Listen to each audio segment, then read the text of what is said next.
What makes the Nintendo Switch so appealing is just how gosh darn versatile it is. You can play on the TV, or on a bus, a plane, or even on the toilet. Yeah, thanks a lot for that last one, Nintendo. And furthermore, because of the Joy-Cons, you can play with up to 2 players too, no matter where you are. Except for hopefully on the toilet. Please? It got me thinking as to what other games might be a perfect fit for the Switch. So here are the top 4 sequels that I think need to be on the Nintendo Switch, in no particular order, except for number 1. Samba De Amigo is amazing. It's an arcade music game where you dance and play maracas to primarily Latin music with actual maracas.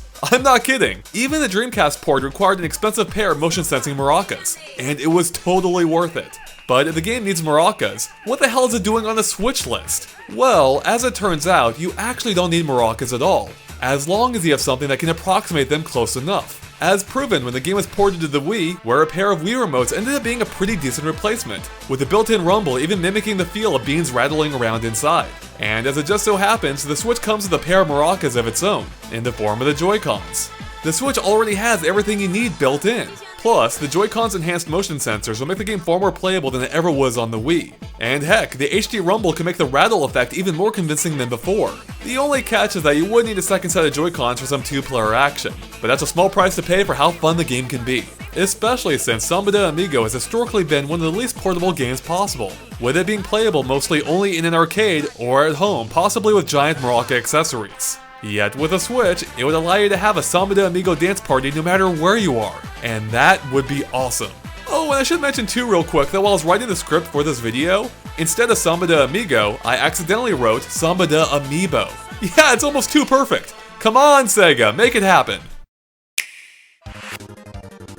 Kirby Superstar might just be my favorite Kirby game, or should I say games, because it's actually like 10 different Kirby games in one. Some of them are epic adventures, while others are a bit shorter and more relaxed. And then there are a handful of mini games too.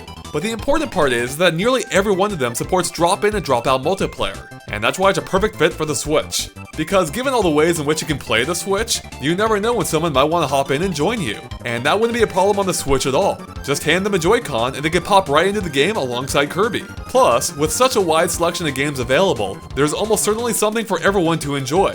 Unless you just hate Kirby or something. But how can you possibly hate Kirby? He's adorable, even when he's pissed off. But even if co-op isn't quite your style, the handful of minigames are there to provide a bite-sized amount of competitive fun. You have no idea how serious Kirby can get until you've tried Megaton Punch or Samurai Kirby. Wait a second, that second one looks a little bit like something else, doesn't it? See what I mean? Kirby Superstar would be right at home on the Switch. Okay, try to keep up with me here. We've had a 4-player Zelda in the form of Four Swords Adventures, a 3-player Zelda in Triforce Heroes, and of course the rest of the series has you covered for single-player adventures. But did you spot the missing link?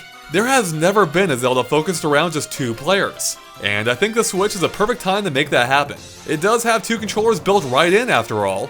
Consider this. Four Swords Adventures required not just a GameCube, but a Game Boy Advance for each player too, on top of a link cable for each system. It was an expensive pain in the ass.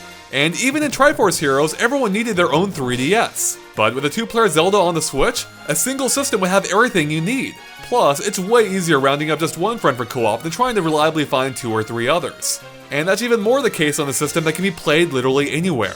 Also, by focusing on just 2 players, I think this could open the door to an even deeper cooperative experience, free of the chaos and competitive element that 3 or 4 players brings. Things such as a more expansive world, a more involved story, and even more intricate puzzles. So with the Switch getting the epic 3D Zelda out of the way on day 1, here's hoping for something a little more off the wall for the next one, being the link to bring people together. Yeah, I'll never get sick of that pun. Mario Kart Double Dash is a co-op game with 2 characters and 1 cart, whereas the Switch is a system with 2 controllers built in. 2 characters, 1 cart. 2 controllers, 1 system. 2 characters, 1 cart.